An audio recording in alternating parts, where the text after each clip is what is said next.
Sometimes a man runs so far from his past that he forgets he's still carrying it with him. For 13 years, that's exactly what Clint Maynard had been doing in the Montana wilderness. He lived alone with his dog Boone, finding peace in the silence of towering pines and mountain streams. His old life felt like someone else's story, buried and forgotten where it belonged. Then one morning Boone started barking and ran toward the creek. Clint followed his faithful companion down the familiar path. What he found floating in the water changed everything.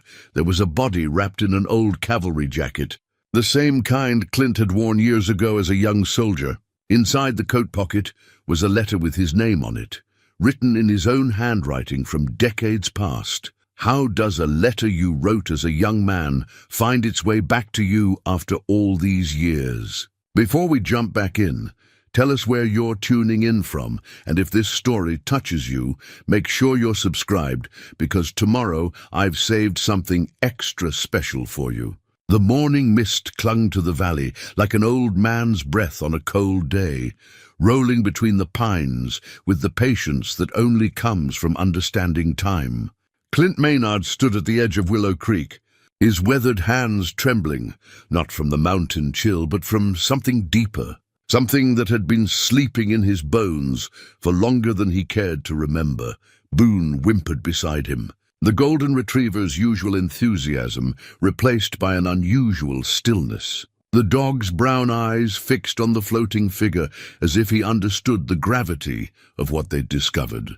In 13 years of mountain living, Boone had never led Clint astray. The dog had an instinct for danger, for weather changes, for the subtle shifts in the wilderness that kept them both alive. But this morning Boone had awakened with purpose, scratching at the cabin door before dawn, with an urgency that pulled Clint from his dreamless sleep. The cabin sat a quarter-mile uphill from the creek, nestled in a grove of lodgepole pines that had watched over this valley since before the first settlers crossed the Continental Divide. Clint had built it himself in those early days, when his hands still shook from more than mountain cold, when the nightmares came every night and the bottle was his only companion besides the dog. The structure was simple but solid, rough-hewn logs chinked with mud and moss, a stone chimney that drew clean, a roof that had weathered 13 winters without complaint. Inside, the cabin told the story of a man who had learned to live with less. A single room served as kitchen, bedroom, and living space. The furniture was handmade from fallen timber, a sturdy table, 2 chairs, though he never had visitors, shelves that held his few books and supplies. A cast-iron stove dominated one corner, its presence both practical and comforting on the long winter nights when the wind howled through the peaks like something searching for the lost. The walls bore no photographs, no reminders of the world he'd left behind. The only decoration was a faded map of the territory, marked with penciled trails and hunting spots he'd discovered over the years. Everything in the cabin had purpose. Nothing was ornamental. It was the home of a man who had stripped his life down to its essential elements. Clint's daily routine had become as predictable as the mountain seasons. Rise before dawn, check the weather, tend to Boone, survey the surrounding area for signs of wildlife or unwanted visitors. Breakfast was usually coffee, strong enough to wake the dead, and whatever provisions he had on hand. Jerky, hardtack, occasionally fresh trout from the creek when the fish were running. He spoke aloud during these morning rituals, mostly to Boone, sometimes to himself, keeping his voice from growing rusty with disuse. Another clear day. Boy, he would say, watching the dog's ears perk at the familiar cadence. Might be a good day for checking the snares up on the ridge. The snares were part of his survival system, providing rabbit and squirrel when his supplies ran low. He made monthly trips to the trading post in Cedar Falls, a 20-mile trek down the mountain that served as his only connection to civilization. Jed Morrison ran the post, a taciturn man in his 60s who understood the value of silence. Their transactions were brief, efficient, Clint trading pelts and hand-carved items for coffee, ammunition, and basic supplies. "You doing all right up there, Clint?" Jed would ask, the same question every month. "Doing fine," Clint would reply, the same answer every time. Neither man pressed for more. In the mountain country, a man's privacy was respected like sacred ground. Jed had known mountain hermits before, men who came to the high country carrying wounds that couldn't be seen, seeking the kind of healing that only silence and solitude could provide. He never asked questions about Clint's past, and Clint appreciated that more than the man probably knew. The isolation had been intentional at first, necessary. Clint remembered those early months when every unexpected sound sent him reaching for the rifle, when sleep came in fragments between nightmares filled with smoke and screaming. The army doctors had called it different things over the years: shell shock, battle fatigue, post-traumatic stress. The labels changed, but the weight remained constant. He'd tried returning to normal life after the discharge. There had been a brief attempt at settling in Denver, a job at a lumber yard, even a small apartment near the South Platte River. But the city pressed against him like a vice. The noise, the crowds, the constant reminders of a world that moved forward while his mind remained trapped in places he couldn't name to people who wouldn't understand. The drinking had started as medication, evolved into necessity, and finally became the thing that nearly destroyed what was left of him. He remembered fragments of those lost months, waking up in places he didn't recognize, faces of concerned strangers, the bitter taste of whiskey that had stopped providing escape and become another form of prison. The decision to leave civilization hadn't been dramatic. One morning he'd simply packed his few belongings, bought a used truck, and started driving west until the roads ran out. When he found this valley, something in his chest had loosened for the first time in years. The silence here wasn't empty. It was full of wind through pine needles, water over stones, the distant call of hawks riding thermals above the peaks. It was a silence that healed instead of haunted. Boone had arrived during the second winter, a half-starved puppy that wandered into camp during a blizzard.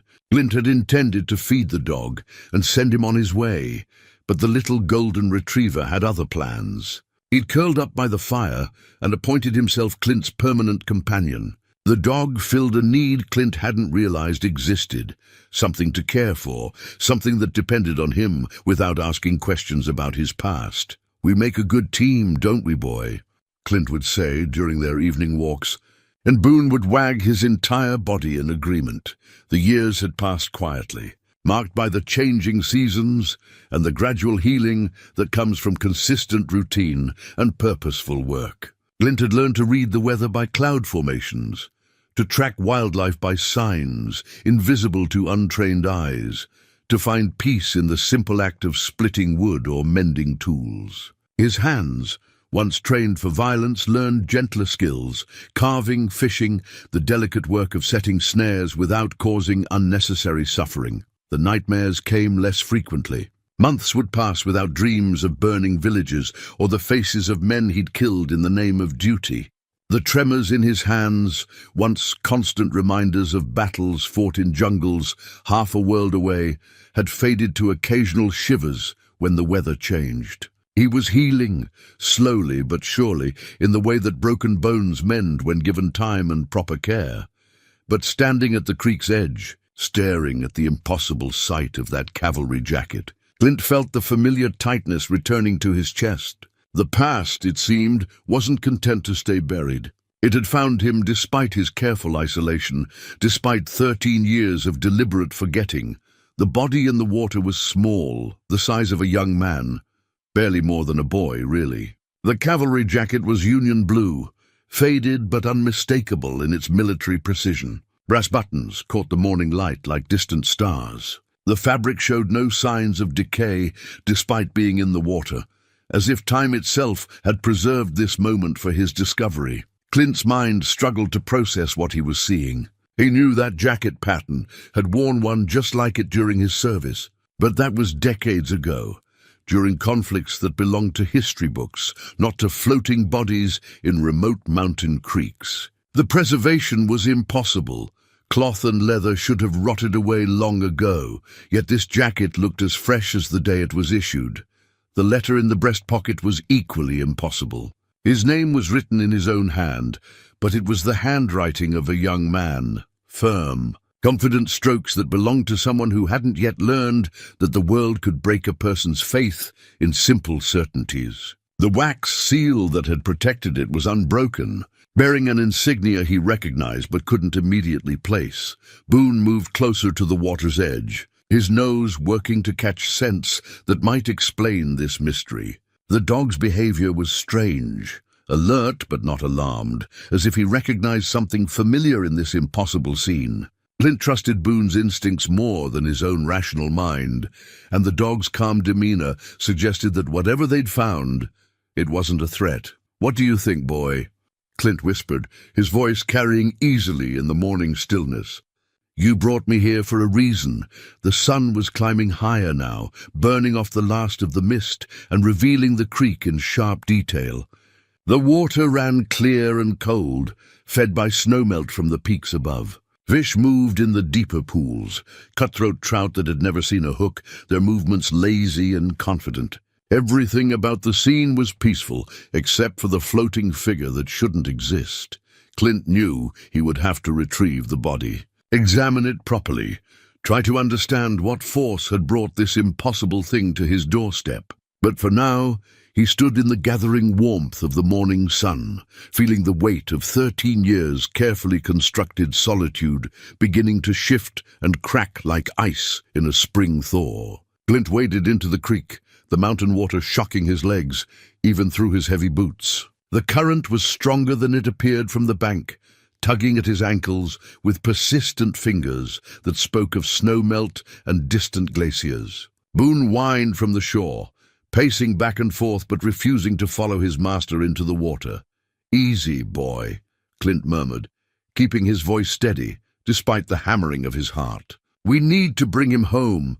The body was lighter than expected, as if the years in the water had somehow made it less substantial rather than more waterlogged. Clint lifted it carefully, respectfully, the way he'd learned to handle the dead in places where death came suddenly and without ceremony. The cavalry jacket was indeed pristine, its brass buttons bright as new pennies, the wool fabric showing no signs of rot or damage. Back on the bank, Clint laid the body on a patch of grass where the morning sun filtered through the pine canopy. The face was that of a young man, maybe 20 years old, with features that seemed vaguely familiar in a way that made Clint's chest tighten. The preservation was perfect, no decay, no bloating, as if the water had held this soldier in suspension rather than claimed him. With trembling fingers, Clint reached for the letter in the breast pocket. The wax seal bore the insignia of the 7th Cavalry Regiment, a unit he knew from military history but had never served with himself. His own service had been in a different war, a different time, fighting in jungles instead of on western plains. Yet his name was written on this envelope in handwriting he recognized as his own. The seal broke with a soft crack that seemed unnaturally loud in the morning stillness. Inside was a single sheet of paper, the ink as fresh as if it had been written yesterday. Clint unfolded it with hands that had steadied enough to perform surgery in combat zones, but now shook like autumn leaves. The letter was indeed in his handwriting, but not any version of his handwriting he remembered creating. "Clint, if you're reading this, then you've found what you need to find. The boy in the jacket is Thomas Whitmore, age 19, of the 7th Cavalry. He died at Little Bighorn in 1876, but that's not the end of his story. It's the beginning of yours. You've been running from more than just war, haven't you? Running from the knowledge that some debts can't be paid with blood, some wounds can't be healed with whiskey, some truths can't be buried no matter how deep you dig. Thomas has been waiting for you, not in death, but in the space between what was and what needs to be. You'll understand soon enough. The creek knows, the mountains remember, and somewhere in the high country there's a place where time bends back on itself like a river finding its source. Look for the stone circle 3 miles upstream. Follow the old hunting trail that branches north at the lightning-struck pine. When you find what's waiting there, you'll know why you came to this valley. You'll know why you never really left the war. Trust Boone. Dogs see things we've forgotten how to see. Yourself. From a time that hasn't happened yet, Clint read the letter 3 times. each reading making less sense than the last. The handwriting was undeniably his. He recognized the way he formed his letters, the slight leftward slant he'd developed after a shrapnel wound to his right shoulder. But the content belonged to someone who knew things about him that he'd never told another living soul. The mention of Little Bighorn sent ice through his veins. Every military man knew that name, knew the story of Custer's last stand in 1876. But that was over a century ago, ancient history that had nothing to do with his own service in Vietnam. How could a soldier from that battle be floating in a Montana creek in perfect preservation? How could a letter in his own handwriting reference events he'd never witnessed? "Trust Boone," he read aloud, looking at his faithful companion. The golden retriever sat at attention, those intelligent brown eyes fixed on something beyond the trees. "What do you see, boy? What brought you down here this morning?" As if in answer, Boone stood and walked to the edge of the clearing, nose pointed upstream toward the high country. His posture was alert but not anxious, like a hunting dog that had caught a familiar scent. The dog looked back at Clint with an expression that seemed almost human in its urgency. Clint folded the letter carefully and slipped it into his shirt pocket. The body of Thomas Whitmore lay peaceful in the dappled sunlight, the young face serene in a way that suggested final rest rather than violent death. Whatever had happened at Little Bighorn, whatever force had brought this soldier to Clint's Creek, it felt more like a gift than a curse. "We'll need to bury you proper," Clint said to the still form. "But first, I reckon we need to understand what you're trying to tell me." The mention of a stone circle upstream tugged at his memory. In 13 years of exploring these mountains, he'd found many interesting formations. Ancient hunting blinds, old mining claims, rock cairns left by long-dead trappers. But a stone circle 3 miles up from his cabin would be in territory he'd never fully explored.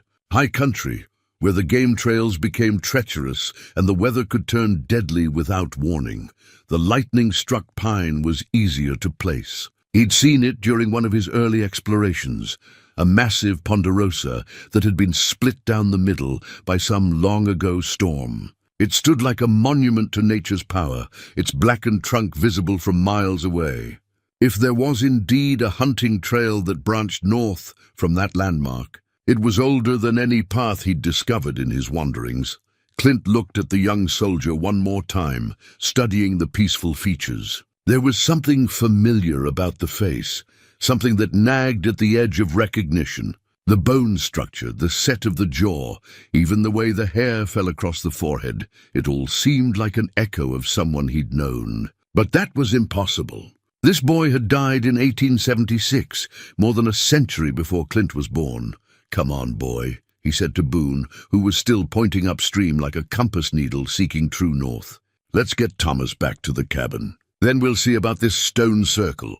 The walk back to the cabin was accomplished in thoughtful silence. Clint carried the body easily, surprised again by how light it felt. Boone ranged ahead, checking the familiar path for any changes since their morning departure. The routine was comforting, a reminder that some things remained constant even when the world tilted sideways. At the cabin, Clint laid Thomas Whitmore on the wooden table he'd built for preparing game.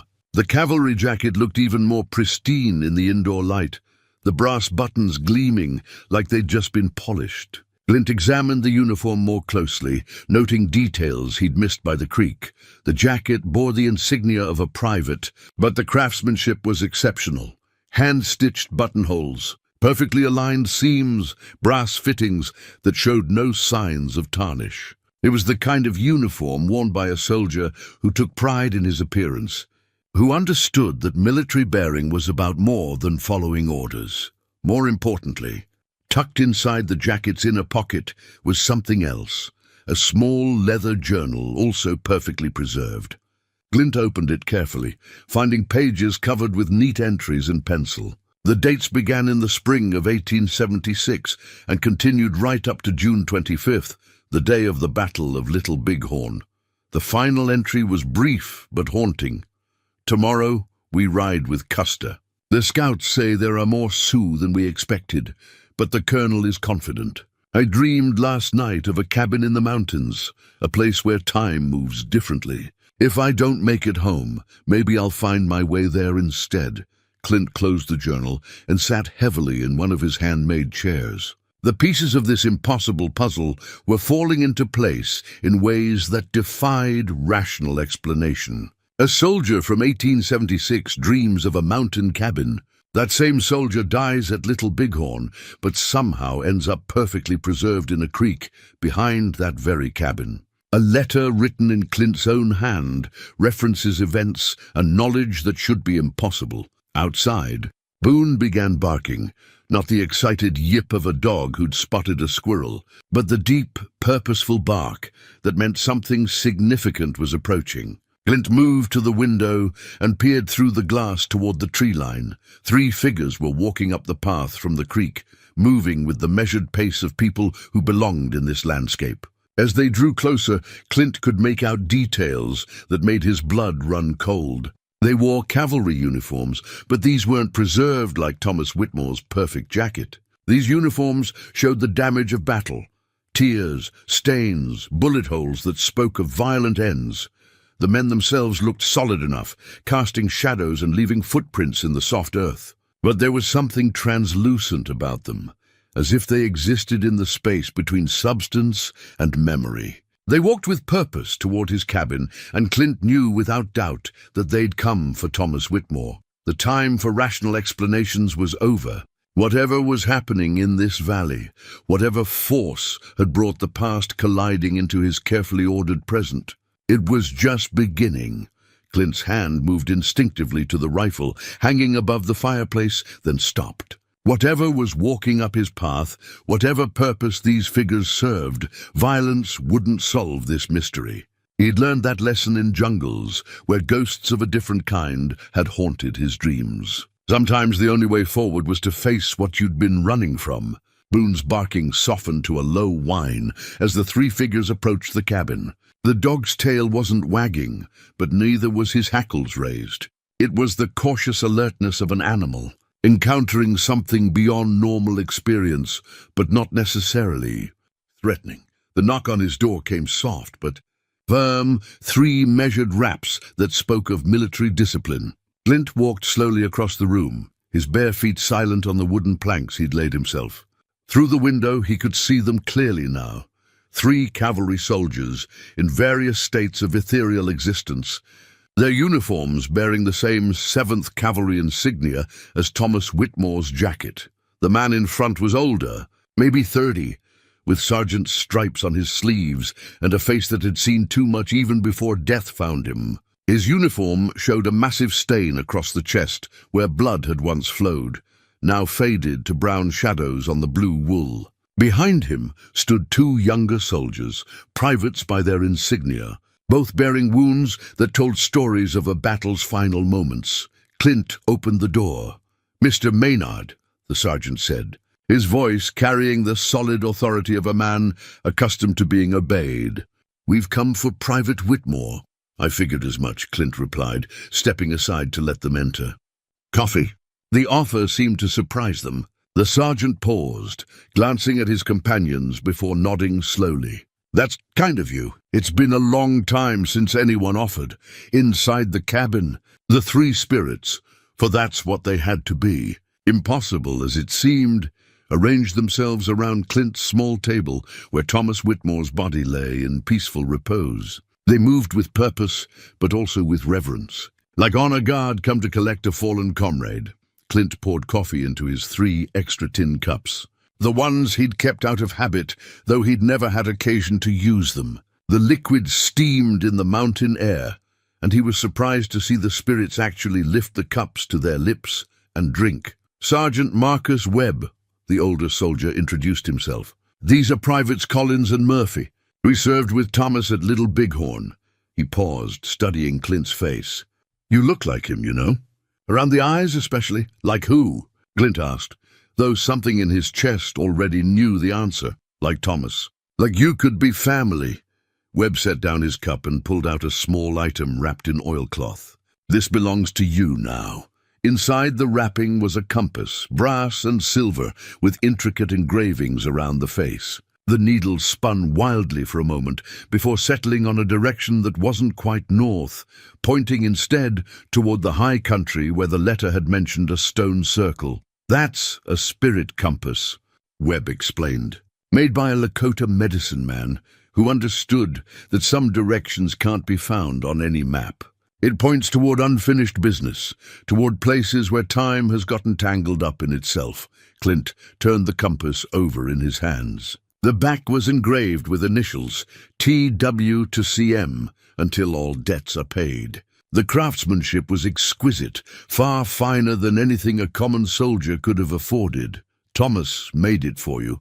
Private Collins spoke for the first time, his young voice carrying an Irish accent. "Worked on it for months before we rode out. Said he had a feeling he'd need to send someone a message someday. But I never knew him," Clint protested.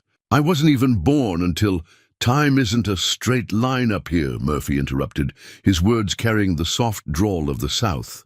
"Not in these mountains. The Lakota knew that. The old trappers learned it. And soldiers like us, well, we found out the hard way."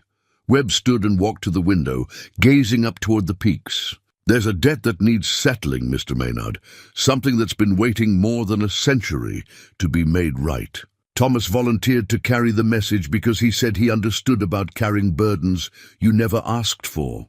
"What kind of debt?" Clint asked, though part of him already suspected the answer would involve his own past, his own carefully buried guilt. "The kind that gets passed down through blood and time," Webb replied. "The kind that follows you even when you think you've run far enough to escape it." He turned back to face Clint, and in the sergeant's eyes was a weariness that went beyond death, beyond the simple exhaustion of battle. "Your great-great-grandfather was at Little Bighorn, Mr. Maynard.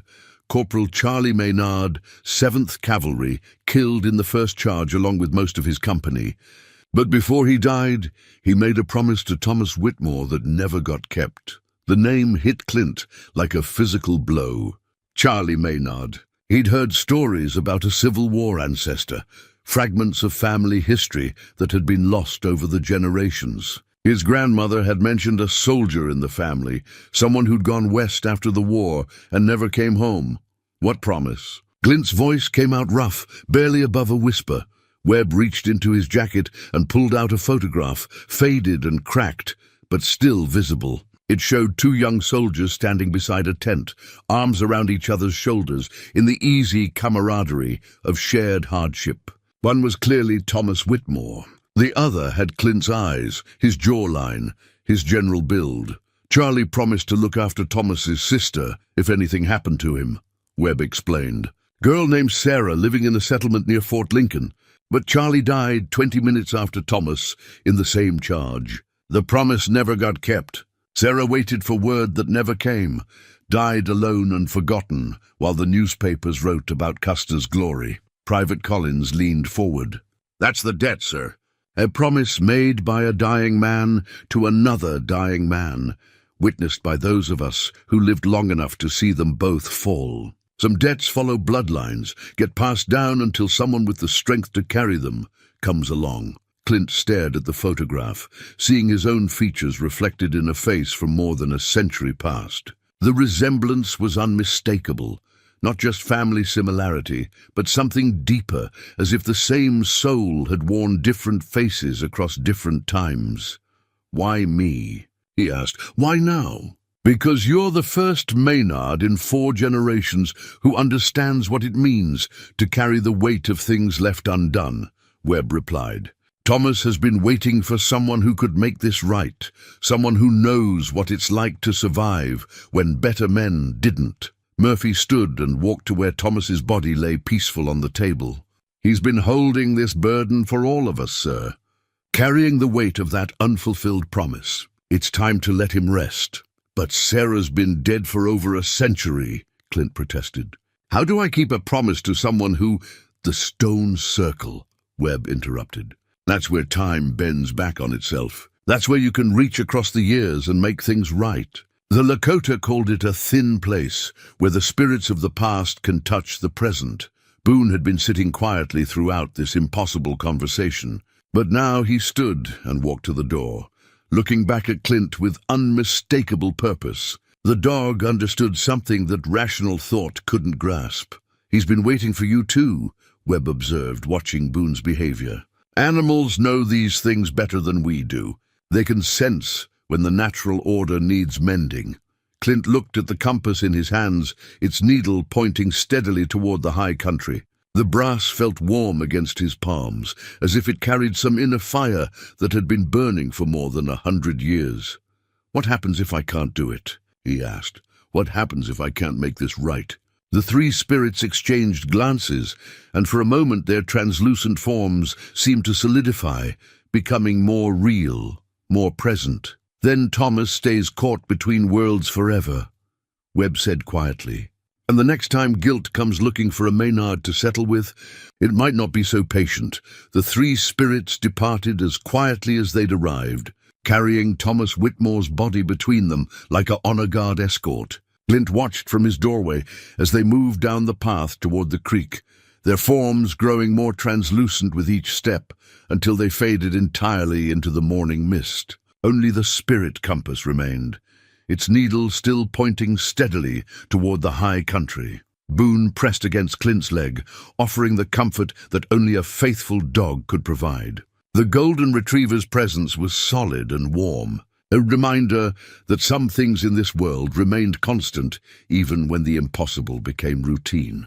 "Well, boy," Clint said, scratching behind Boone's ears, "looks like our quiet life just got complicated." He spent the rest of the morning preparing for the journey upstream. 13 years of mountain living had taught him to respect the high country's sudden weather changes and treacherous terrain. He packed his military-issue backpack with supplies, jerky, hardtack, coffee, matches sealed in wax, a first aid kit, extra ammunition for the rifle. The 30-06 had been his grandfather's hunting rifle, reliable and accurate, though he hoped he wouldn't need it for anything more threatening than warning shots. The spirit compass went into his shirt pocket alongside the impossible letter. Both items felt warm against his chest, as if they carried some residual energy from their supernatural origins. Every few minutes he found himself checking the compass, watching its needle swing toward the high peaks with unwavering certainty. By midday he was ready to travel. The walk to the lightning-struck pine would take most of the afternoon, following game trails he knew well until they reached territory he'd never fully explored. Boone seemed eager to begin, ranging ahead with the purposeful energy of a dog who understood they had important business in the mountains. The first part of the journey followed familiar paths. Clint had walked these trails countless times over the years, checking snares, hunting game, simply enjoying the peace that came from moving through wilderness without destination or deadline. The rhythm of walking was meditative, boot leather on stone and pine needles, the steady cadence of breathing that matched his stride. The occasional rustle of small animals in the underbrush. Boone trotted ahead, nose working constantly to read the stories, written in scent and sign. The dog paused occasionally to investigate interesting smells or to mark territory, but always returned to the trail with the purposeful gait of an animal on a mission. His behavior was different today, more focused, less playful, as if he understood the gravity of their quest. The mountains around them rose like cathedral spires, the peaks crowned with snow that never fully melted even in the warmest summers. Pine and fir covered the lower slopes in dark green waves that rolled up toward the tree line. Above that, bare stone and alpine meadows stretched toward skies so blue they seemed painted. This was country that demanded respect, beautiful but unforgiving, peaceful but potentially deadly for the unprepared. As they climbed higher, Clint found himself thinking about Charlie Maynard, the great-great-grandfather he'd never known. Family stories had been sparse, something about a soldier who'd gone west after the Civil War, who'd written letters for a while and then disappeared into silence. Clint's grandmother had kept a few items in an old trunk, a faded daguerreotype, some letters written in careful script, a medal from some forgotten campaign. The resemblance in the photograph Webb had shown him was undeniable. Not just the physical features, but something in the posture, the way Charlie had held himself. It was the bearing of a man who'd seen too much but kept moving forward anyway. Clint recognized that stance. He'd seen it in mirrors during his own darkest years. What kind of man had Charlie been? What had driven him to the frontier after surviving one war, only to die in another? The questions multiplied as Clint walked, creating a mental portrait of an ancestor he was only now beginning to understand. Charlie had been a survivor like himself. Charlie had carried burdens like himself. And Charlie had made a promise that his death had prevented him from keeping.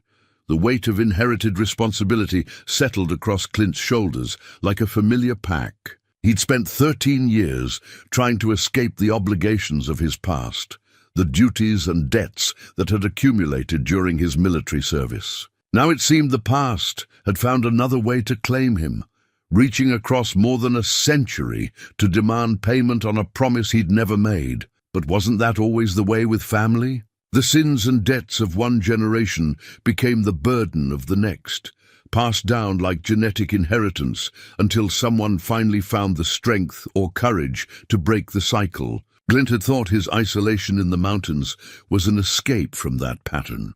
Instead, it might have been preparation for it.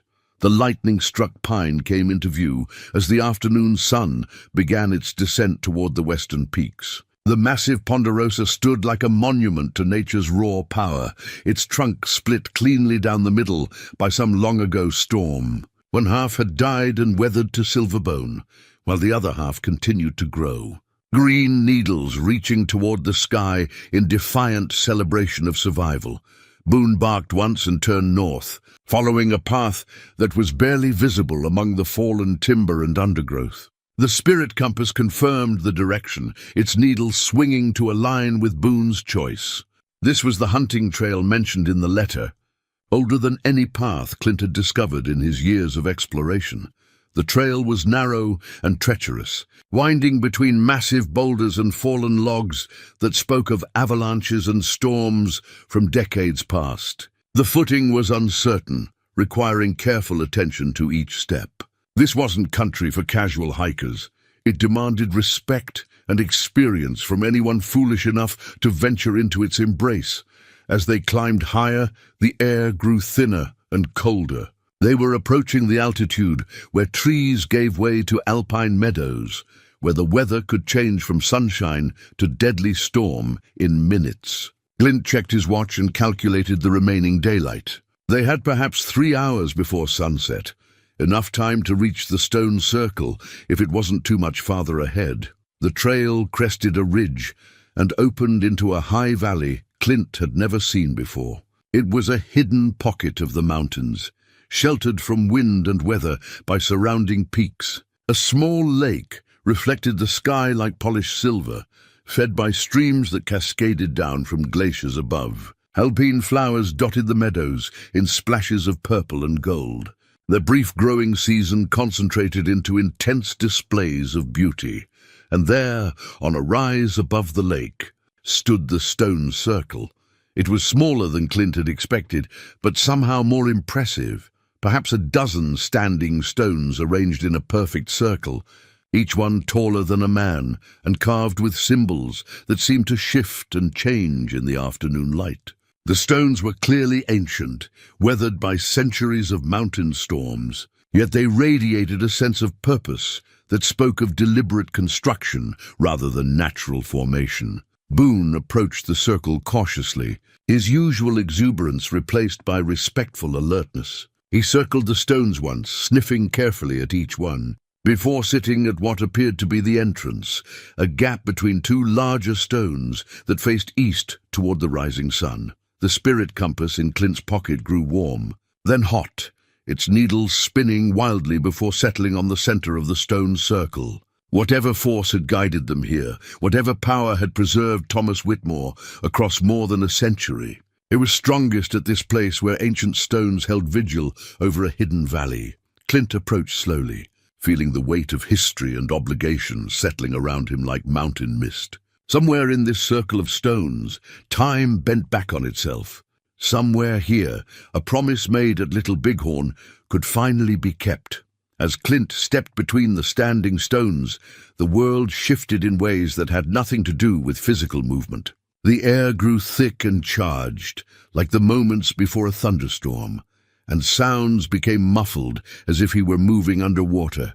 Boone whimpered softly, but followed, his loyalty overcoming whatever instinctive warnings his animal senses were providing. The stones themselves were carved with symbols that seemed to move in peripheral vision, spirals, and lines that suggested meaning without quite revealing it. Some were clearly Native American in origin, the work of hands that understood the sacred geometry of this place. Others appeared older, more primitive, as if different cultures had found this circle across centuries and added their own understanding to its power. In the center of the circle lay a flat stone altar, its surface worn smooth by weather and time. Dark stains marked its edges, not blood, but something that had soaked into the stone itself, leaving permanent shadows that spoke of ancient rituals and offerings. The spirit compass in Clint's pocket was almost too hot to touch now, its needles spinning frantically, as if unable to choose between multiple directions in this place where normal rules didn't apply. Clint approached the altar carefully, feeling the weight of ages pressing down on him. The late afternoon sun slanted through the standing stones, creating patterns of light and shadow that seemed to shift independently of the moving clouds above. This was a place that existed at the intersection of past and present, where time pooled like water in a mountain basin. He pulled out the letter and compass, setting them on the altar's smooth surface. The moment they touched the stone, the air around the circle began to shimmer like heat waves rising from summer pavement. The shimmering intensified, forming shapes that weren't quite solid but weren't quite illusion either. A woman materialized first, young, perhaps 20, with dark hair pinned back in the style of the 1870s. She wore a simple dress that had seen better days, faded calico that spoke of frontier hardship rather than fashion. Her face bore the weathered look of someone who'd worked in sun and wind, but her eyes held intelligence and determination that no amount of hardship could diminish. "Sarah Whitmore," Clint whispered, recognizing her from some indefinable quality that connected her to her brother Thomas. She nodded, her form becoming more solid as the circle's power strengthened. "Mr. Maynard, Charlie's blood, I can see it in your face. I've been waiting so long for someone to come." Around her, other figures began to take shape, men, women, and children in the clothing of different eras. Some wore frontier garb like Sarah's, others the uniforms of various military campaigns, still others the simple working clothes of farmers and laborers. All bore the same translucent quality that marked them as spirits, souls caught between worlds by unfinished business. "These are the others," Sarah explained, gesturing to the growing crowd. "People who died with promises left unfulfilled, debts unpaid, words unspoken. This place holds us until someone with the power to act can make things right." An older man stepped forward, wearing the blue uniform of a Union officer. His face was kind but tired, bearing the weight of decisions that had sent younger men to their deaths. "Colonel Matthew Brennan, 3rd Infantry," he introduced himself. "I promised my son I'd return from Gettysburg. Been waiting here for someone who understands the cost of broken promises to soldiers' families." A young woman in a nurse's uniform from a more recent war followed. "Lieutenant Patricia Hayes, Army Nurse Corps, Vietnam. I promised a dying boy I'd write to his mother. Tell her he was brave at the end. Never got the chance. Incoming artillery took out our field hospital the next morning. One by one, they shared their stories. A cavalry trooper who'd promised to marry his sweetheart after the Indian Wars ended. A doughboy from the Great War who'd sworn to his dying friend that he'd visit the man's parents in Iowa. A World War II pilot who'd vowed to deliver a final letter to his navigator's wife. Generation after generation of soldiers and civilians, all bound by the same thread, promises made in desperate moments. Promises that death had prevented them from keeping. "The circle holds us," Sarah explained, "but it also empowers us. Here where time bends, one person acting with pure intention can fulfill the obligations of many. Charlie promised to look after me, but his promise became part of something larger. A web of unfulfilled duties that spans more than a century. Clint felt the weight of their collective need pressing against him like a physical force. I'm just one man. How can I possibly— Not just any man, Sarah interrupted. A man who understands guilt, who knows what it means to survive when others didn't.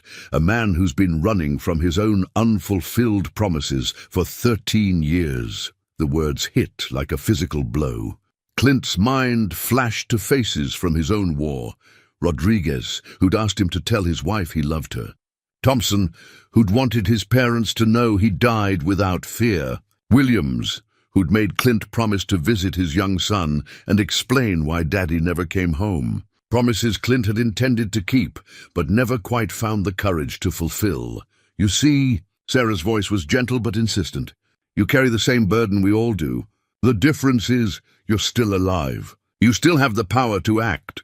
A new artifact materialized on the altar, a small leather book bound with cord, its pages filled with names and addresses written in different hands. The Book of Promises, Sarah explained. Every unfulfilled obligation, every debt of honor left unpaid. Your name is in there too, Mr. Maynard. Your own promises waiting to be kept. Clint picked up the book with trembling hands. The leather was warm, as if it had been resting in sunlight, and the pages fell open to familiar names written in his own handwriting. The soldiers from his unit who'd asked him to carry final messages home. Addresses he'd memorized but never visited.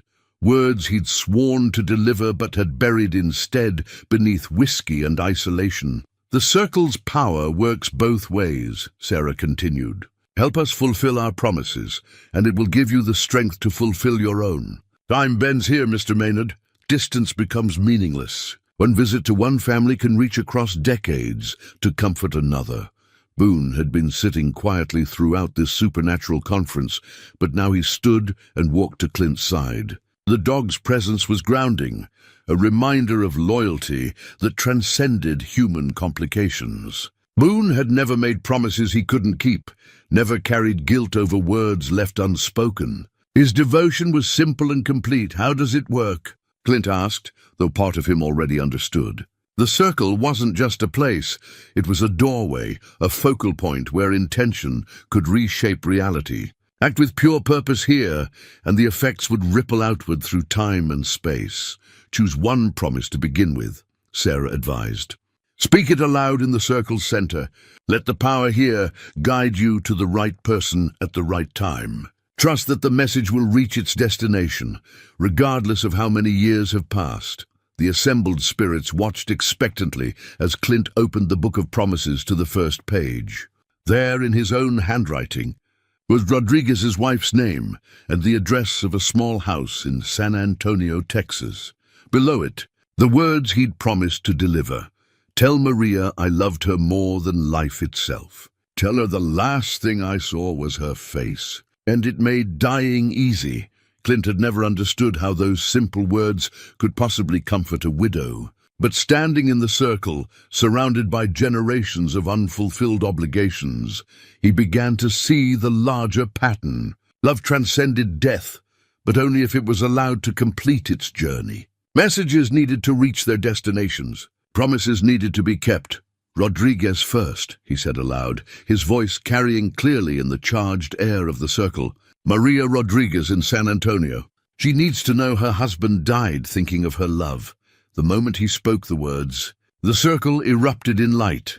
The light from the stone circle wasn't blinding. It was more like being wrapped in warm sunlight, as if the afternoon had concentrated itself into pure radiance. Clint felt his feet leave the ground, not in any dramatic fashion, but simply as if gravity had become optional. Boone rose with him, the dog's calm acceptance of the impossible serving as an anchor for Clint's sanity. Around them, the mountain valley began to fade, replaced by something that wasn't quite vision and wasn't quite transportation.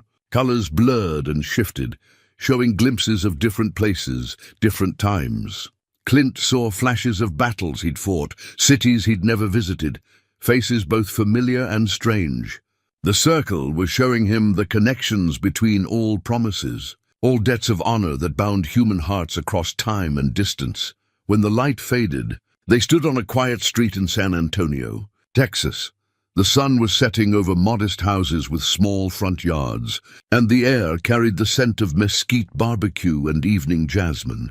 Children played in the distance, their laughter echoing off concrete and brick. This was clearly a working-class neighborhood, where people knew their neighbors and looked out for each other's families. The house they stood before was small but well-maintained, painted a cheerful yellow with white trim around the windows. A garden in the front yard showed the careful attention of someone who found peace in growing things. Wind chimes on the porch tinkled softly in the evening breeze, and light glowed warmly through curtained windows. Clint checked the address against the one written in the Book of Promises. This was the place. But how many years had passed since Rodriguez died? How could he possibly find Maria after all this time? The questions multiplied in his mind until Boone nudged his leg and pointed with his nose toward the front porch. An older woman sat in a rocking chair, her hair silver in the porch light, her hands busy with some kind of needlework. She looked up as they approached, and Clint saw something in her face that made his breath catch. The bone structure, the set of her eyes. This was definitely Rodriguez's wife. Aged by decades, but unmistakably the woman whose photograph Rodriguez had carried in his wallet. Mrs. Rodriguez? Clint called softly, not wanting to startle her. She set down her needlework and studied him carefully. "See, I am Maria Rodriguez." "Do I know you, senor?" "You look familiar somehow." Clint climbed the front steps slowly, Boone following close behind. The dog's presence seemed to put Maria at ease. She extended her hand for him to sniff, then scratched behind his ears when he approved of her. "Mrs. Rodriguez, my name is Clint Maynard. I served with your husband Eduardo in Vietnam. I promised him I would bring you a message." Maria's face went very still. She was quiet for a long moment, studying Clint's features in the porch light. "Eduardo died in 1971, she said finally. "That was more than 50 years ago, senor." "You would have been just a boy then. Time moves differently in some places," Clint replied, not even trying to explain the impossibility of what had happened. "Your husband asked me to tell you something important. He made me promise." Maria's eyes filled with tears, but she nodded for him to continue. "He said to tell you that he loved you more than life itself, that the last thing he saw was your face, and it made dying easy." The words hung in the evening air like a blessing. Maria covered her mouth with both hands, tears flowing freely now. She rocked back and forth in her chair, and for a moment Clint thought he'd made a terrible mistake, that bringing up old grief was cruel rather than kind. But when she looked up at him, her face was radiant with something deeper than sorrow. 53 years I have wondered," she whispered. 53 years I have asked the Virgin Mary to tell me if Eduardo suffered, if he was afraid, if he remembered our love at the end. The army, they told me nothing, just that he died in combat, that he was a hero. But I needed to know if he thought of me." She stood and walked to Clint, taking his hands in hers. Her grip was strong despite her age, the hands of a woman who had worked hard and endured much. "How is this possible, senor? How do you bring me this message after so many years?" "Some promises transcend time," Clint replied, surprised by the certainty in his own voice. "Love doesn't die just because the body does. Eduardo's love for you has been waiting all these years to complete its journey." Maria nodded, as if this made perfect sense to her. "My Eduardo, he always kept his promises, always. I should have known he would find a way to keep this one too." She invited them inside for coffee, and Clint found himself in a living room that was a shrine to a love that had survived decades of separation. Photographs of Eduardo covered the mantel and side tables, young and handsome in his army uniform, laughing with friends, serious and proud on their wedding day. But there were other photos too. Grandchildren Eduardo had never met, family celebrations he'd missed, in life that had continued in his absence but never forgotten his presence. "I never remarried," Maria said, pouring coffee with the careful ritual of someone who had practiced hospitality for decades. "People said I should, that Eduardo would want me to be happy. But how could I explain that I was happy, that knowing he loved me was enough to fill all the empty years? She brought out a box of letters, yellowed with age but carefully preserved. These are all the letters he wrote me from Vietnam. I read them every Sunday after Mass. In the last one, he said he had something important to tell me when he came home, something he couldn't write in a letter. What do you think he wanted to say? Clint asked. Maria smiled, the expression transforming her weathered face into something beautiful. I think he wanted to tell me that love is stronger than death, that some promises can't be broken by bullets or time or distance. And now, through you, he has. As they talked, Clint began to understand the true power of what had happened in the stone circle. This wasn't just about delivering a message from a dead soldier to his widow. It was about completing a circuit of love that had been broken for more than half a century. Maria's faith that Eduardo would somehow reach her had been rewarded. Eduardo's desperate need to comfort her had finally been fulfilled. But more than that, something in Clint's own heart was healing. The guilt he'd carried for 50 years, not just about undelivered messages, but about surviving when better men hadn't, began to loosen its grip. Rodriguez hadn't died for nothing, if his love could still bring peace to the woman who'd waited for him. The war hadn't been meaningless, if its survivors could complete the missions the dead had left unfinished. When it came time to leave, Maria walked them to the front porch. The night was warm and filled with the sounds of a neighborhood settling into evening routines. Children were being called inside, porch lights were coming on, and the first stars were appearing in the darkening sky. "Will I see you again, Senor Maynard?" Maria asked. "I don't know," Clint replied honestly. "But I think Eduardo will always be with you now, in a way he wasn't before." The message has been delivered. The promise has been kept. Maria hugged him. And in that embrace, Clint felt the gratitude of generations, not just from her, but from Eduardo, from Rodriguez's ghost, from all the spirits who had been waiting for someone to bridge the gap between intention and completion. As they walked back down the quiet street, Boone trotting contentedly beside him, Clint felt the stone circle calling him home. One promise had been kept, but the book of promises contained dozens more. The work was just beginning, but for the first time in decades, it felt like work worth doing. The return to the stone circle happened as smoothly as the departure. One moment, they were walking down a San Antonio street. The next, they stood again among the ancient stones as the Montana sun set behind the western peaks. But something had changed in the circle during their absence. The spirits who had gathered before were still there, but they seemed more solid now, more present, as if Clint's successful completion of the first promise had strengthened their connection to the physical world. Sarah Whitmore approached with a smile that lit up her translucent features. "You did well, Mr. Maynard. I could feel it when the promise was fulfilled, like a weight lifting from all of us. Eduardo Rodriguez is at peace now." "One down," Clint said, opening the book of promises to reveal dozens of other names and addresses. "But how many more can I possibly—" He stopped speaking as his eyes found a name that made his blood run cold. There, written in handwriting he didn't recognize, was an entry that shouldn't exist.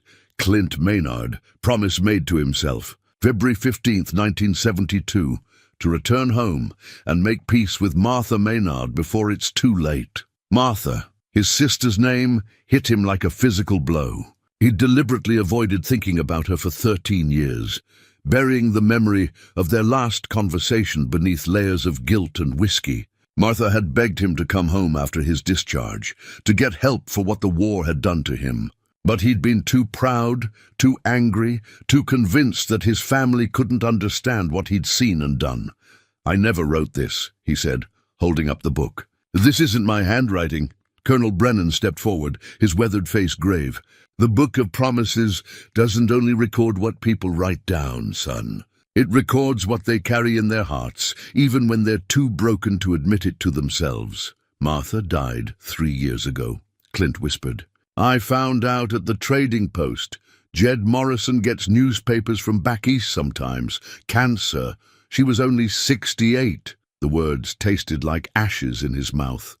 During all his years of self-imposed isolation, he told himself that someday he would go home, someday he would make things right with the family he'd abandoned. But someday had become never, and now it was too late. Sarah's voice was gentle but firm.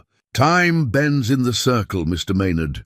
What's too late in one moment might not be too late in another." "You can't bring back the dead," Clint protested. "Even this place has limits, can't it?" Sarah gestured toward the assembled spirits. "We're all dead, Mr. Maynard. Death isn't the end of existence, it's just a change in the rules. Your sister may have crossed over, but love doesn't die just because the body does. And promises don't expire just because time runs out." A new figure materialized at the edge of the circle, a woman in her 60s with silver hair and kind eyes. She wore a simple dress and cardigan that spoke of quiet dignity rather than fashion. The moment Clint saw her face, his knees nearly buckled. "Hello, Clint," Martha said, her voice carrying the same gentle authority he remembered from childhood. "I've been waiting for you to come home, Martha." His voice cracked like a teenager's. "But you're dead, yes. 3 years, 2 months, and 16 days ago." She smiled, and it was the same smile that had comforted him through childhood nightmares and adolescent heartbreaks. "But some conversations are too important to let death get in the way." She approached slowly, and Clint found himself moving toward her, as if pulled by invisible strings. This close, he could see that she wasn't entirely solid. There was that translucent quality that marked all the spirits in the circle. But her presence was undeniably real, undeniably Martha.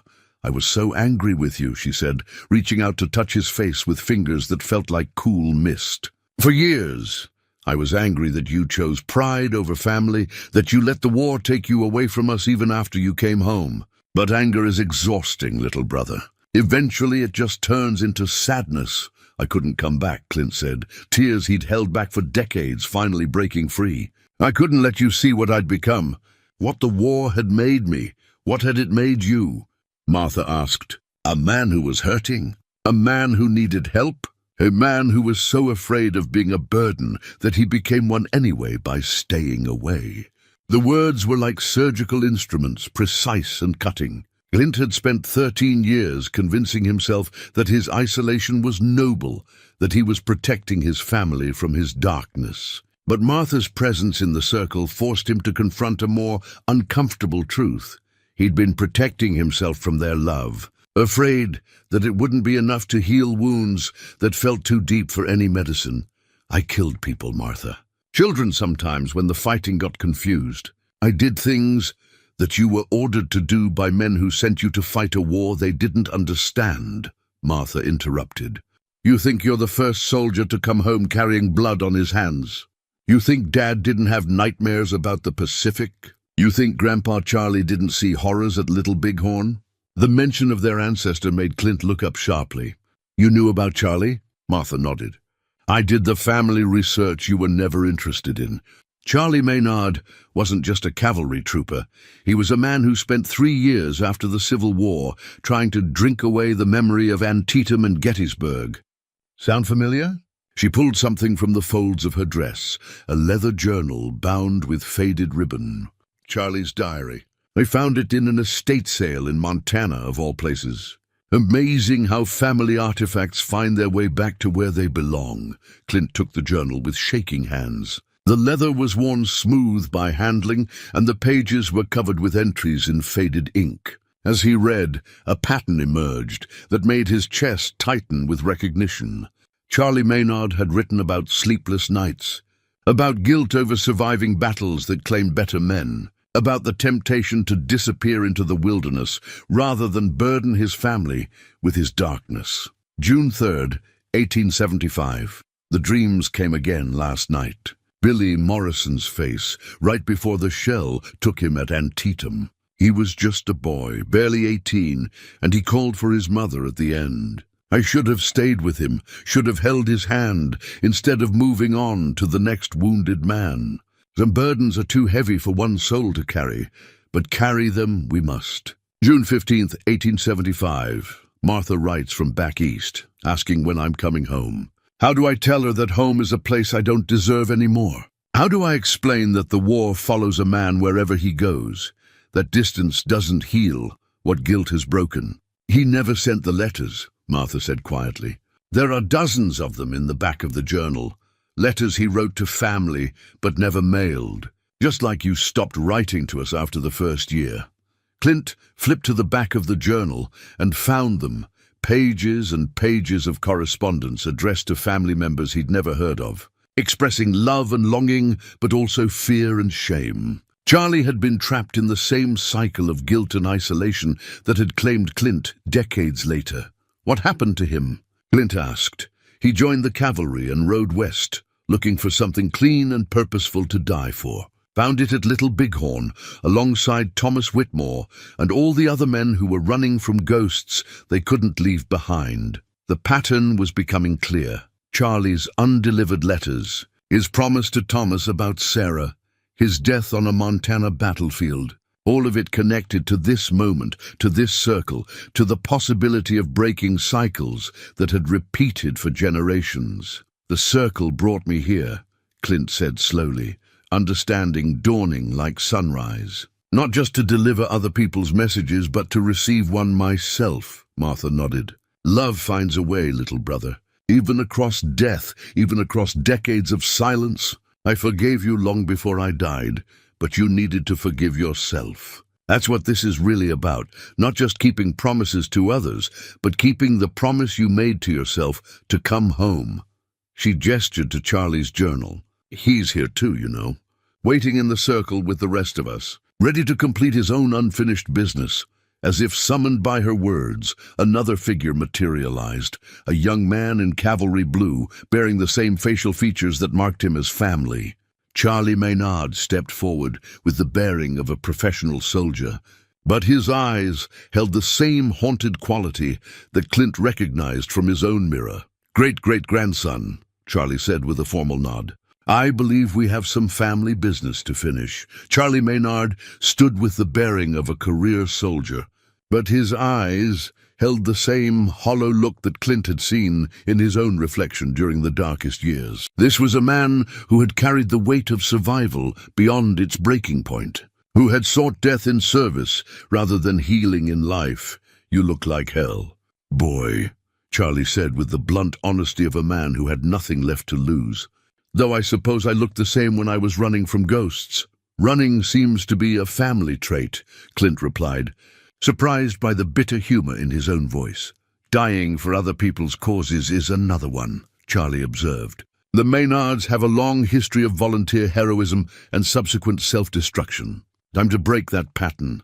Martha moved between them, her presence creating a bridge across more than a century of separation. Show him the rest of the journal, Clint, the part about the stone circle. Clint flipped through Charlie's diary until he found entries from the weeks before Little Bighorn. The handwriting grew increasingly erratic, as if written by someone fighting inner demons with every word. June 20th, 1876. The Lakota Scouts speak of a sacred place in the high country, a circle of stones where time moves like water instead of wind. They say a man can speak to the spirits of his ancestors there, can find healing for wounds that won't close with ordinary medicine. If we survive the coming battle, I mean to find this place. June 22nd, 1876, Thomas Whitmore has been having dreams about the stone circle. Says he sees it clear as day. Tall stones arranged by ancient hands, a place where promises can be kept even after death. He made me swear that if something happens to him, I'll look after his sister Sarah. Strange thing to ask, since we both know the odds of coming home. June 24th, 1876. Tomorrow, we ride with Custer. The scouts say there are more hostiles than expected, but the colonel won't hear talk of retreat. Thomas gave me something today, a compass he's been working on, carved with symbols he learned from a Lakota prisoner. Says it will point toward the sacred circle if anything happens to us. Strange boy, but good soldier. I pray we both live to see home again. Clint looked up from the journal to find Charlie watching him intently. You felt it too, didn't you? That pull toward the high country after you got back from your war? The mountains calling you to something you couldn't name? I thought I was just running away, Clint admitted. You were running toward, Charlie corrected. toward this circle, toward this moment. The stone circle has been calling Maynards for generations, waiting for one with the strength to break the cycle. Sarah Whitmore stepped forward, her form more solid now than it had been at any point since Clint's arrival. The circle was already ancient when my people first found it. The Lakota say it was built by the first humans to understand that love transcends death, that some promises echo across time until they find someone strong enough to fulfill them. Around them, the assembled spirits had grown in number. Clint counted at least 50 now, soldiers from different wars, civilians who had died with words unspoken, children who had never had the chance to say goodbye to their parents, all waiting for someone to complete the work that death had interrupted. Colonel Brennan approached, carrying something wrapped in oilcloth. "There's more to this than just delivering messages, son. The circle has been gathering power for more than a century, storing the energy of unfulfilled love until someone could focus it properly." He unwrapped the bundle to reveal an ornate military medal, the Congressional Medal of Honor, but not any version Clint had ever seen. This one was older, more elaborate, with engravings that seemed to shift in the evening light. "The circle's heart," Brennan explained. "Forged by the same hands that placed these stones, blessed by every culture that has understood the sacred nature of this place. It's not just a medal, it's a focus for the circle's power, a way to amplify the effects of fulfilled promises." "What kind of effects?" Clint asked, though he suspected he already knew the answer. "Healing," Martha said simply. "Not just for the spirits trapped here, but for the living who carry wounds that ordinary medicine can't touch. The circle's power, properly focused, can reach across time and space to heal hearts that have been broken by war, by loss, by the weight of carrying guilt that was never theirs to bear." She gestured to the assembled spirits. "Every one of these souls has been waiting for someone who understands that true heroism isn't about dying for others. It's about living for them, about completing the work that death interrupted, about refusing to let love be defeated by time." Clint felt the weight of their collective hope pressing against him like a physical force. "But there are so many promises in the book. How can one person possibly fulfill them all?" "Not one person," Charlie said. "One family. The circle's power doesn't work alone. It requires bloodline connection, genetic memory that links past and present. That's why it called you here, why it preserved Thomas Whitmore until a Maynard could claim his body." Thomas Whitmore materialized beside Sarah, his young face bearing the same peaceful expression Clint had seen floating in the creek. "The circle showed me the future, Mr. Maynard. Not just your future, but the future of everyone touched by the promises we carry. There's a network of love and obligation that spans generations, waiting for someone with the power to activate it." "Show him," Sarah said. The air around the circle shimmered, and suddenly Clint could see threads of light connecting each spirit to distant places, distant people. Some threads were golden and strong, others faded to near invisibility. Each represented a promise made, a connection forged between souls that distance and death had strained but not broken. "Every fulfilled promise strengthens the network," Thomas explained.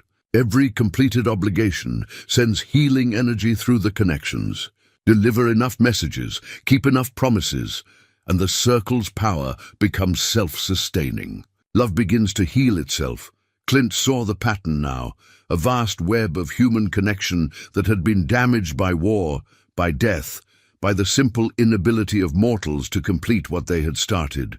But the damage could be repaired, one promise at a time, by someone with the courage to step outside normal time and space. "What about my own guilt?" he asked. "What about the things I did in Vietnam that can't be undone?" Charlie's expression softened. "You think you're the first soldier to kill in war? You think that makes you irredeemable? Boy, I've got blood on my hands from 3 different conflicts. The trick isn't to forget what you've done. It's to balance the scales by doing more good than harm." "The circle offers absolution," Martha added, "but only to those willing to work for it. Keep these promises, heal these connections, and your own sins become part of a larger pattern of redemption."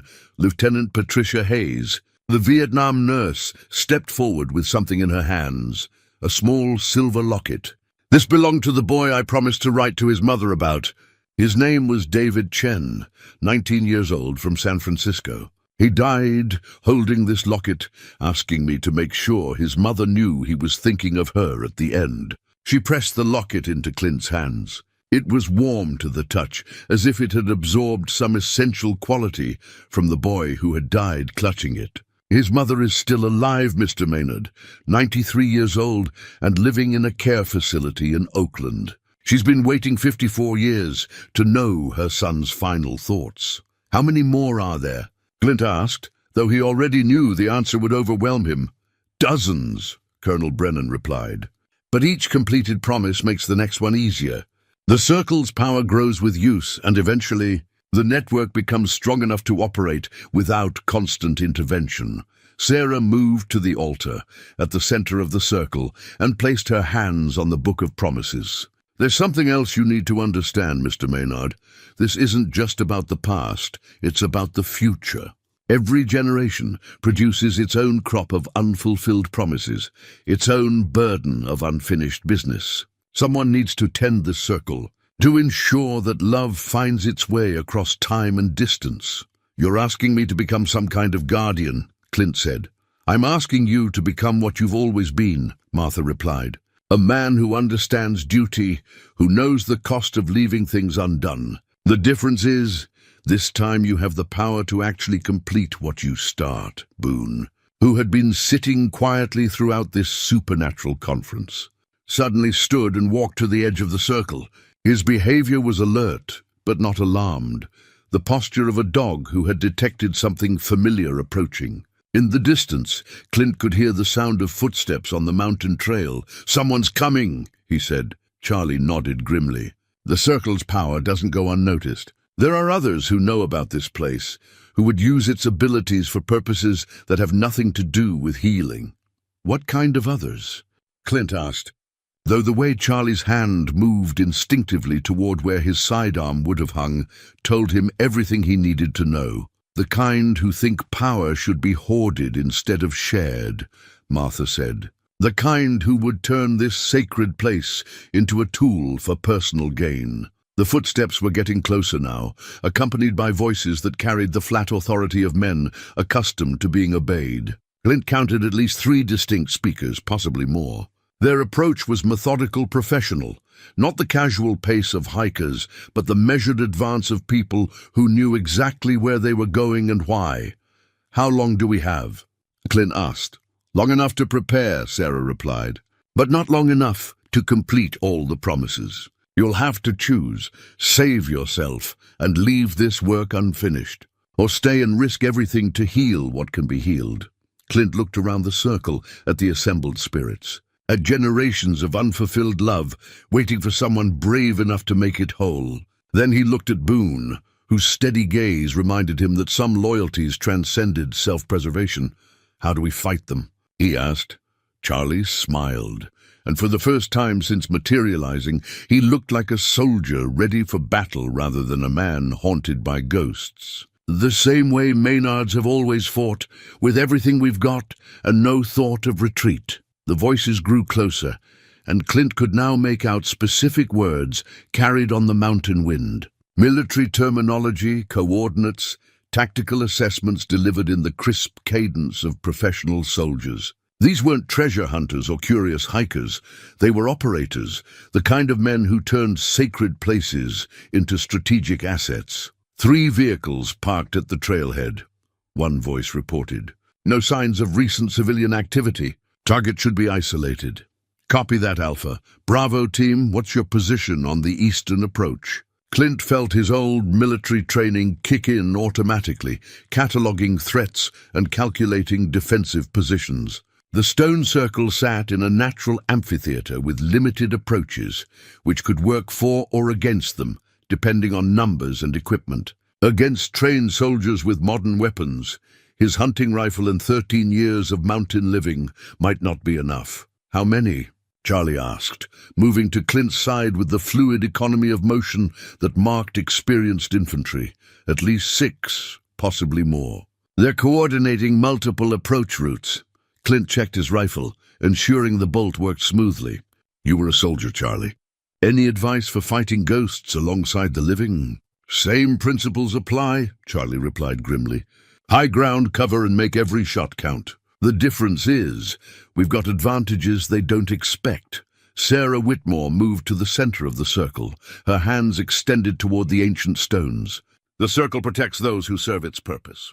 It won't make you invulnerable, but it will strengthen your resolve and sharpen your aim. As if responding to her words, the standing stones began to emit a soft, phosphorescent glow, like moonlight concentrated into solid matter. The assembled spirits grew more substantial, their translucent forms gaining weight and presence. Even Boone seemed affected, his golden coat shimmering with an inner light that spoke of loyalty rewarded with power. "Contact front," came a sharp call from the darkness beyond the circle. Single individual armed with what appears to be a large dog. No other movement visible. Clint positioned himself behind one of the larger standing stones, using its bulk for cover, while maintaining a clear field of fire down the main approach. The stone felt warm against his back, radiating energy that steadied his hands and cleared his mind of everything except the immediate tactical situation. "Mr. Maynard," a new voice called from the tree line, cultured and confident. "My name is Director Harrison, Central Intelligence Agency. We're here to discuss a matter of national security." "Somehow I doubt that," Clint called back.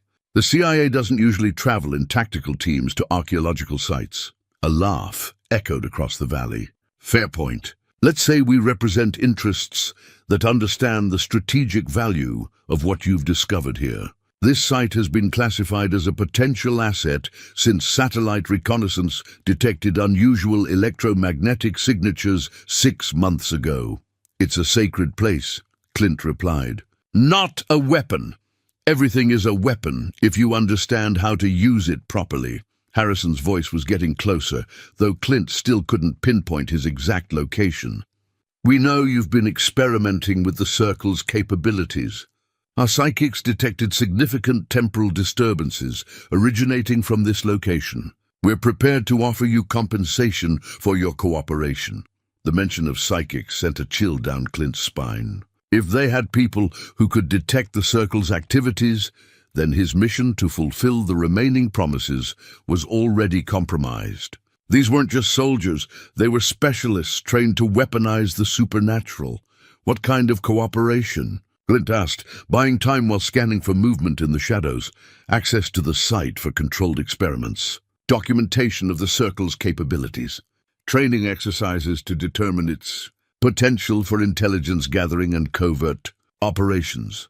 Harrison's tone suggested he was used to having his reasonable requests accepted without question. "And if I refuse? Then we take the site anyway, and you become a security risk that needs to be managed." The threat was delivered with bureaucratic politeness.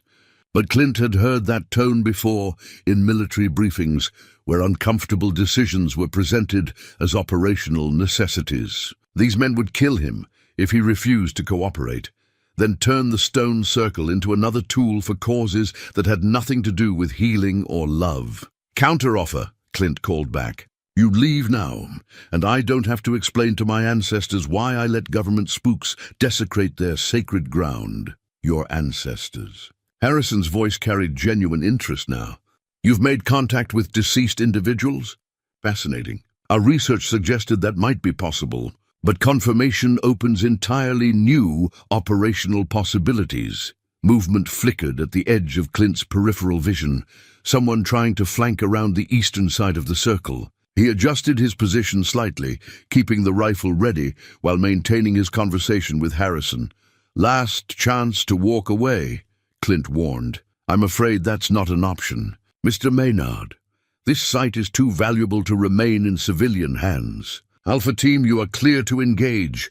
The night erupted in violence. Muzzle flashes strobed from multiple positions as automatic weapons opened up on the stone circle. Bullets sparked off ancient rock and whined through the spaces between the standing stones. Clint rolled behind cover as chips of granite showered down around him, but something impossible was happening. The spirits weren't just observing anymore, they were fighting back. Charlie Maynard materialized beside a government shooter, his ghostly hands somehow solid enough to grapple for the man's weapon. Sarah Whitmore stood in the path of incoming bullets, her form deflecting rounds that should have passed harmlessly through her ethereal body. The stone circle itself had become a fortress, its ancient power turning defensive as the sacred space came under attack. The phosphorescent glow intensified, creating an umbrella of protection that made the attacker's night vision equipment useless while sharpening Clint's natural senses to supernatural clarity. This wasn't just a battle for control of an archaeological site. It was a war for the soul of the circle itself, and Clint realized that everything, the promises, the spirits, the generations of unfulfilled love, hung in the balance. The battle raged with an intensity that defied the peaceful mountain setting. Modern weapons clashed against ancient power as the stone circle transformed from sacred space into supernatural fortress. Clint moved between the standing stones with fluid precision, his hunting rifle speaking in measured cadence against the staccato chatter of automatic weapons. The spirits fought beside him with increasing solidity. Charlie Maynard had somehow acquired the rifle of a fallen operative, working the bolt with the practiced efficiency of a cavalry veteran who understood that survival meant making every shot count. Thomas Whitmore and his cavalry companions formed a defensive line at the circle's eastern edge, their ghostly forms solid enough to provide cover while deflecting incoming rounds with an otherworldly resilience. "This is impossible," Harrison's voice crackled over radio communications. "The targets are exhibiting enhanced capabilities. Request immediate backup and authorization for heavy ordnance." "Negative on the ordnance," came the reply. "Asset preservation is priority one. Adapt and overcome with conventional weapons." Clint smiled grimly as he lined up another shot. Even the CIA wasn't willing to risk destroying what they'd come to steal. That limitation gave the defenders a crucial advantage. The attackers had to capture, not destroy. But the advantage was temporary. More vehicles were approaching up the mountain road, their engines echoing off canyon walls.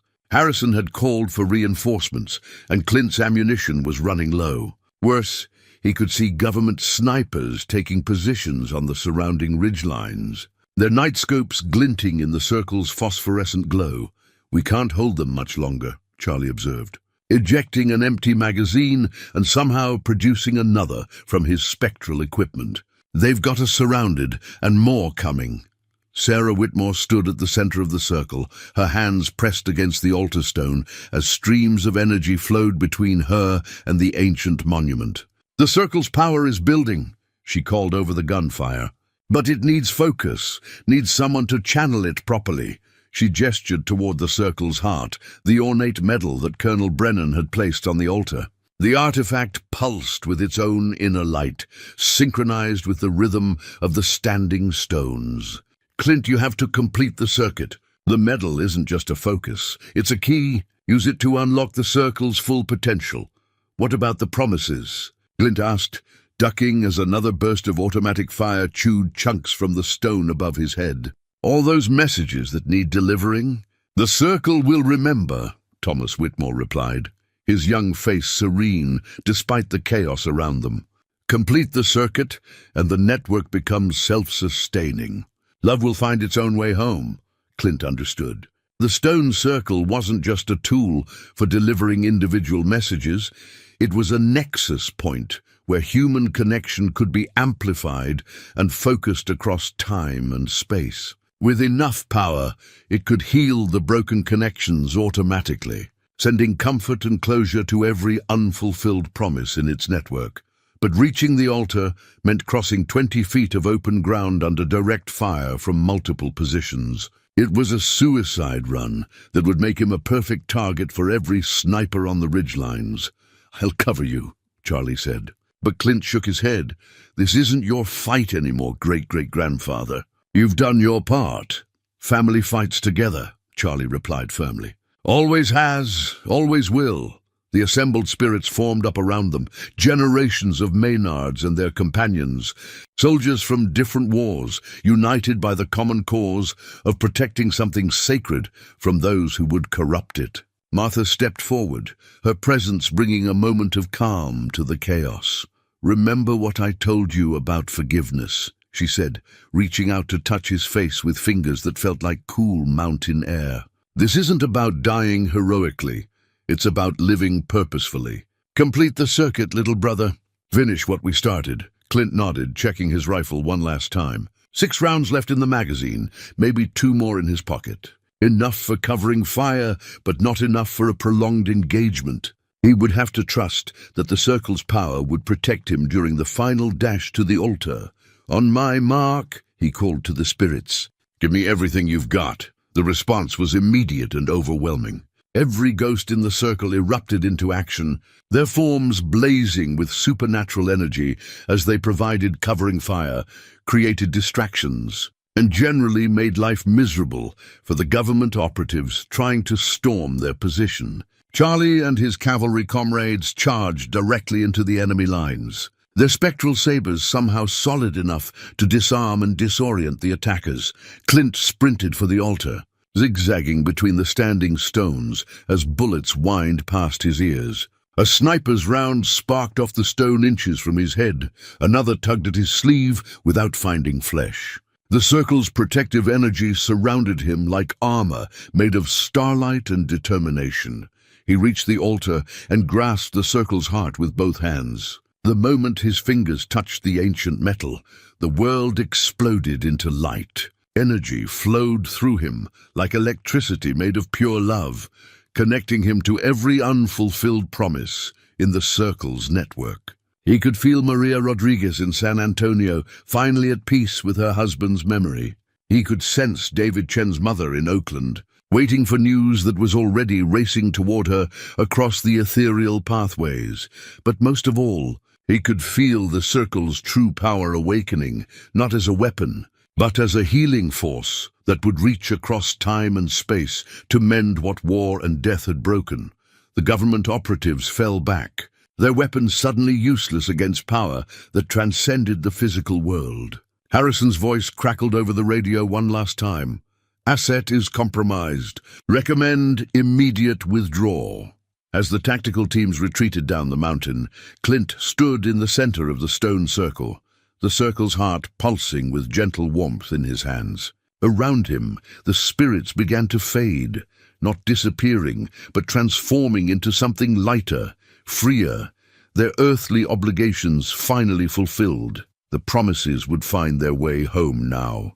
Love would complete its journey across the years, and Clint Maynard, the last guardian of an ancient trust, would ensure that the circle's power remained forever beyond the reach of those who would use it for anything less than healing. Dawn broke over the stone circle like a benediction, painting the ancient monuments in shades of gold and rose that spoke of new beginnings rather than endings. The supernatural battle had left no physical scars on the landscape, no bullet holes in the stones, no evidence that modern weapons had clashed with ancient power. The circle had absorbed the violence and transformed it into something else, something healing. Clint sat on the altar stone, the circle's heart resting quietly in his palms. The artifact no longer pulsed with urgent energy. Instead, it radiated a steady warmth that spoke of work completed and balance restored. Around him, the last of the spirits were fading into morning light, their earthly obligations finally fulfilled. Charlie Maynard approached, his form already translucent in the growing daylight. "It's finished, boy. The network is active. The connections are healing themselves. Love is finding its way home. What happens now?" Clint asked. "What happens to all of you?" Martha smiled, her presence a gentle comfort that had bridged more than a century of separation. "We move on to whatever comes next. The circle held us here until someone could complete what we started. But now we're free to rest." She gestured to the fading spirits around them. "Sarah will find her peace knowing that her brother's sacrifice meant something. The soldiers can lay down their burdens, knowing their final messages reached their destinations."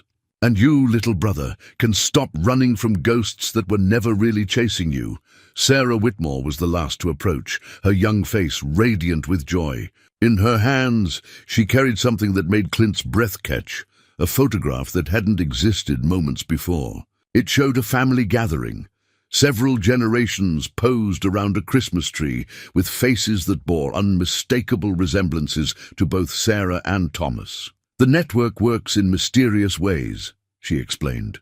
Time bent back on itself, and somehow Charlie's promise got kept after all. A distant cousin found our family records, traced our genealogy, learned our story. Thomas and I aren't forgotten anymore. We're part of a family history that spans generations. She pressed the photograph into Clint's hands. That's what this was really about. Not just individual promises, but the connections that bind families across time. Love doesn't die with the body, it just waits for someone brave enough to help it find its way home. As the spirits faded into the morning light, Clint found himself alone in the circle with Boone. The golden retriever sat at his feet, tail wagging gently, brown eyes bright with the contentment that came from a job well done. Somehow, Boone had understood from the beginning what Clint was only now beginning to grasp, that home wasn't a place you ran from, but a truth you carried with you. The walk back to the cabin was accomplished in comfortable silence. The mountain paths seemed different now, less like escape routes and more like connections to a larger world. Clint could feel the network humming quietly in the background of his thoughts, thousands of fulfilled promises, creating ripples of healing that would spread across continents and decades. At the cabin, he found evidence of the circle's power in unexpected places. His old military footlocker, which he hadn't opened in years, now contained letters he didn't remember receiving. Thank you notes from families he'd never met, expressing gratitude for comfort received in their darkest hours. The network had been working retroactively, healing connections that existed outside normal time and space. Among the letters was one that made his hands tremble. It was addressed in Martha's familiar handwriting, but the postmark was from last week. He opened it with reverence, finding words that bridged the gap between supernatural encounter and everyday miracle. Dear Clint, if you're reading this, then you found your way to the circle and completed the work we started. I want you to know that I never stopped believing you would come home eventually. Love has a way of finding its path, even when we think we've lost it forever. The family you think you abandoned never forgot you. Your nephew David, Martha's son, has been looking for you for 15 years. He's a doctor now, working with veterans who carry the same burdens you've carried. He understands about guilt and healing, about the long journey from war to peace. His address is enclosed. He's expecting you. Welcome home, little brother. Martha, the address was in Denver, less than a day's drive from the mountain valley that had been Clint's refuge for 13 years. David Maynard, MD, Veterans Mental Health Services, a nephew he'd never met, working with soldiers who needed the kind of healing that Clint was only now beginning to understand. Clint looked around the cabin that had been his world for so long. It still felt like home, but not like a hiding place anymore. The mountains would always be here when he needed them, but they no longer represented escape from the world. They represented preparation for returning to it.